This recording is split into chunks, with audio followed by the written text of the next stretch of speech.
Staff Sergeant Paul Wyatt with the Community News Services section, which covers diversity, which encompasses hate crimes portfolio.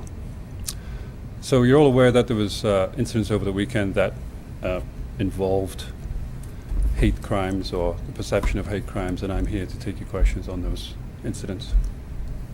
I don't have a prepared speech. Can we start Superstore ones then? How's the hate crimes unit handling the situation after looking at that video? So having seen the video, we've had the diversity unit over there today to speak to store staff and provide any support that we can to them with regards to education and training and dealing with those types of incidents that they come across.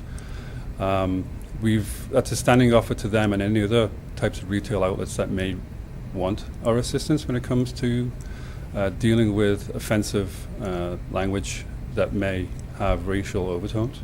So the diversity unit is over there right now, and we will maintain our contact with them if they need it. Do you know if charges are being pursued in that case? It's too early to say. I mean, it came in on Saturday afternoon, late Saturday afternoon. The video arose today and over the weekend, so we're still following up on that. It's still an ongoing investigation. Do you know if someone has come forward, that the man that was shoved, has he come forward to? Not to my knowledge, no. If that gentleman is out there and sees himself on television, obviously we'd like him to come forward to the Calgary Police and tell his side of the story. Obviously we've got one side from the video, but we don't know the full story at this point. Were police sent the video, or did you see it on social media? I saw it on social media, yes, this morning. What should people do if they witness that type of? Well, video is always good, but we need to be mindful and careful that we don't want the public to put themselves in any type of jeopardy in any way, shape or form. There are many forms of video. Obviously, it's always on the mobile phones and the smartphones these days, but some people have it in car cameras and their own taxi drivers passing by. There are ways and means that video can be obtained safely. We do not want the public to put themselves in any type of danger or jeopardy and engage in an incident like this. The video that was taken over the weekend was obviously he was at some distance from that incident, and you could see him kind of peeking through the cashier till there, but I wouldn't want people to get too close, to be honest with you. And in regards to the incidents in Southeast Calgary, the one in Queensland and Deerview, are you treating those as connected incidents? Based on what we know, we believe those two incidents to be connected. That's an ongoing investigation. We've pushed that out to the Central General Investigation section to look into that, to get a detective assigned to those combined files. There do seem to be similarities in those offences that we're looking into, so we believe it's the same person, yes. Are those being treated as hate crimes because of the contents of the notes? There's certainly hateful messages, and there certainly needs to be looked at and warranted. Any crimes that would deem to be hate crimes would have to go to the Crown for that. But we can certainly build a case and investigation on what we find and from that investigation. We're also asking for anybody who may have any video or any, again, that's where the cameras come in from in-cars, taxi cabs, that type of thing. Anyone between 1 and 3 a.m. on Saturday, the 2nd of December in those areas. It's a couple of blocks radius, and the time frame is fairly consistent. It's very close within blocks that these two incidents occurred, so it leads us to believe that it potentially connected. Have you heard of any others besides those two? No, just those two, just the rock and then the bus. What are you telling people there about safety concerns? I mean, some of the notes talked about, death and rape threats and burning down people's homes. What are you saying about that? Yeah, the notes are very descriptive and obviously very disturbing, and I think it's a targeted incident. I think this is very much a crime against a particular person or a group of people. I don't think there's anything that the neighbourhood particularly should be concerned about. But obviously, we want people to be aware of the surroundings, circumstances of where they are, what time of night it is, etc., etc. So nothing more than anything more than normal safety precautions. But with regards to those two incidents specifically, it seems to be targeted. Are you concerned about the safety of those individuals that were targeted in those two homes? We spoke to them at length, so we've given them some instructions and some safety planning. So I'm comfortable that they're safe. If you look at where the rock went through the window on the second incident in Queensland, that thing landed square in the middle of her living room and shattered glass just everywhere. I Yeah. mean, how terrifying is that people are this brazen? Yeah, it has to be. I don't know where, sorry, you have more information than I do, so forgive me about where the rock went through and where it landed. But yeah, any type of incident where that type of event occurs is going to be shocking to those people inside.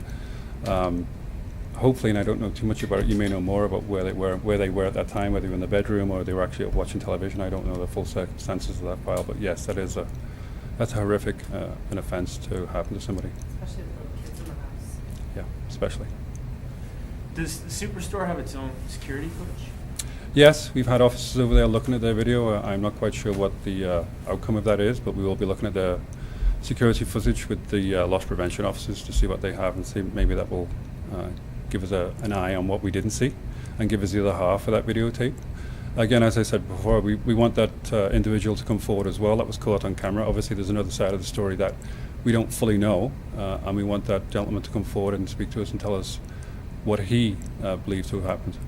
But just to be clear, he has not come forward. Not to my knowledge, no.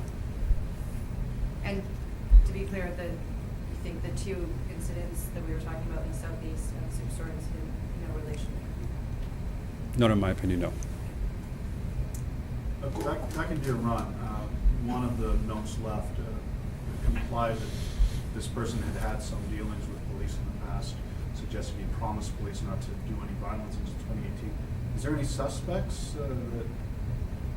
Not to my knowledge, no. Again, that's ongoing investigation. I know you've heard that before. I'm going to leave that to the detectives to try and put those pieces together. I know as much as you do with regards to the actual incident themselves, and I've seen the letters and the words that were written, and I don't know if they're connected, or if you've had prior police knowledge with him, I don't know. Given the implied threats in those, will there be any increased patrols in the area? I think patrol will be regular as normal. I say the threats are very specific, and they seem to be to a particular person or a family, and we're not quite sure if the families are connected. I don't believe they are, but the notes and the writing seem similar. Just for the Superstore incident, what are some of the repercussions this gentleman could face, or are there any potential charges there? Potential charges, yes, maybe, of assault, laying hands. Again, we don't know the full story. It would be too early for me to say that charges are forthcoming because we need to know the full story. We do have that 30-second snippet on video. That is obviously some of the language is offensive and some of the gestures and what happens looks quite violent, but we don't know what precipitated it or what happened before. So we need to get the full story yet, so it would be too early to say if charges are pending. Going back to the bus incident, I'm wondering whether it's a situation you have concerns that maybe a neighborhood incident has gotten out, kind of blown up, as far as instead of people talking about it, they have concern that perhaps that bus was there for a year and a half or a very long time, that maybe it seems to be a neighborhood incident that's kind of blown up. It could be. It could be a festering incident that's come to light and just hasn't resolved itself yet. We can certainly get involved with our district community resource officers and see what we can do to allay those fears. And if the bus needs to be moved or if some mediation needs to be done between neighbours, we can certainly help facilitate that. To the best of my knowledge, I'm not sure of our depth of involvement down in that district, so I don't know the full details of how deep we are in that. And can you clarify again the involvement of the hate crimes unit in either of these cases, first of all, the Superstore? Yeah, when incidents like this, like the Superstore one, where there's racial overtones and hateful language and offensive language, officers on the street and patrol usually by default send those files to us to read. And then we have a hate coordinator who looks at all of the files that may have occurred over the course of a day or a week, and see if there's any correlation between it and see if they meet the mandate of the hate crimes coordinator. Some of them are offensive language, some have racial overtones. If there is an actual hate crime per se, then that goes to the Crown for their review, and then charges are laid by them in concert with us. But most reports of graffiti with racial overtones like swastikas and upside down crosses and pentagrams, and whether there's any particular religious overtones, they come to us as a matter of course for us to review, and then we see if there's any patterns emerging, and we deal with them accordingly in concert with other agencies within the city and within our own service. And that hasn't quite been determined in the case of the Southeast? No, not yet. It's still too early. I mean, it happened on Saturday night, Sunday morning, and we're still gathering evidence and still looking for video evidence if anybody was out and about at that time in the morning. Would it be helpful for you guys if you kind of talked about the difference between a hate-motivated crime and an actual hate crime? Yeah, would be good, yeah. Yep. You've got that. I've got. Yeah. And also if you can add something like your advice to the victims. Okay. Thank you. I'll come back to that. Don't let me forget, though. And forgive me, I'm going to read this if you don't mind. Puts it far more eloquently than I can put it. Again, didn't bring my glasses. The Criminal Code of Canada defines a hate crime as a criminal occurrence committed against a person or property which is motivated by hate, bias, or prejudice based, in whole or part, on race, national or ethnic origin, language, colour, religion, sex, age, mental or physical disability, sexual orientation, or any other similar factor. There are many groups who may say or do extremely offensive things, but it is not a crime to have or express an alternative view. In order for something to cross the line into criminal hate speech, it has to be targeted as an identifiable group, be somewhere public, and most likely lead to harm against those individuals. And sorry, so remind me of your question again. Your advice to the victims. Victims is call police. I know that sounds quite simplistic. If it's a crime in progress, to the best of their ability, they can call 911 right there, right then. Or you've got a passerby, can call 911 if there is a crime in process, whether it's physical assault, or even if there's some racial taunting or there's some language being said that sounds offensive to you, call the police and let us get there and let us decide what's going on. I don't want individuals to intervene. I believe there's a gentleman on Saturday at Superstore that did intervene that maybe became the focal point of this incident. I applaud his efforts and his bravery, but it's not what we recommend. We want the police to intervene. We want us to get there very quickly, and we can. I think on Saturday, I think the call came in at 29 minutes past 5, and we were there like at 36. We were like 6 or 7 minutes just afterwards. So we were there very quickly, and we had numerous calls from the public, which certainly helped us, trying to get license plates and things like that. So we want the public to help us with their eyes and ears.